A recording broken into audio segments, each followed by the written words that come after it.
All right. Now there was times where I didn't have anything other than bills. And my income wasn't enough to pay for my month to month. But you know what? The advantage of having month-to-month payments is you know it's coming. You just got to figure out a way to come up with the money. People say that's the hard part. Yeah, it's the hard part. I will agree with that. But at the same time, if you was approved for stuff, and if you got it, and if you tried to do your due diligence, hopefully you thought about a way that you could pay for this thing. You know what I'm saying? Now, I get a lot of these lenders and stuff, they may give you more money than what you really can handle. But in the meantime, just say, here it is, you're paying all your bills, and you find out at the end of the month, you don't have nothing. All you got is maybe $20, $30. What I recommend, because this is what I've done, I won't even say what I recommend. I'll tell you this is what I did, okay? You do what you need to do. If I had $30, I would take 15 of those dollars, sit it to the side. And I'll take the other 15 and I break it up into twos. That's seven, and just say $7.50 and $7.50. I take $7.50 and I use that for investing.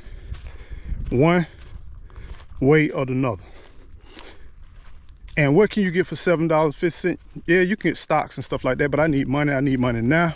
And not to say you can't get it now, but some people don't want to trust stocks. I'm going to tell you what I've done. I would put the $7.50 in a good stock. I would do that. And then I will also take $7.50. I don't care whether I buy a candy bar. I don't care whether I buy some chips. I don't care whether I buy some soda or some water.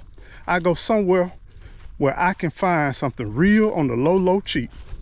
Whether I get 7 bottles of waters at 99 cents or whether I get some chips, I find something where I can get it real cheap. And then I put myself in way of people don't have access to get into it. What I mean by that, sometimes you might, if you can, I'm not saying breaking no laws, but what I did, I went to different job sites.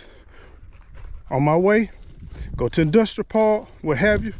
Even if I stand in a shopping center and sold it, or even I went to the ballpark. I seen times where I used to play basketball. You know, you broke, you need to get the stress out of you. You need to get all the frustration out of you. While I'm playing ball, I sell my water, I sell my chips. I make sure I double or triple that $7.50, right? And if I can't sell it, I can still drink it or consume it, right? So that's one way I would do, off a little bit of money. Now let's transition. Just say you got $200, $300. You do the same concept. I take half of it, put it to the side. Now you want to when you put this money to the side, you don't want to touch it. You want to keep putting it to the side, putting it to the side, putting it to the side. And every time you make a little bit of money, you take back the $7.50 that you made because you're doubling your money. And then you can put $3 in your pocket, but put the rest of the money back to that money you put to the side. So imagine this. Not to confuse anything, let's keep it real easy. Just say I doubled everything, I came up with $50 and I put $100 to the side. I'm gonna take $25, put it in my pocket, because you need to pay yourself, fam. You're out here going getting it, you need to pay yourself. Take that and take that $25 and put it with $100. So now you got $125, right?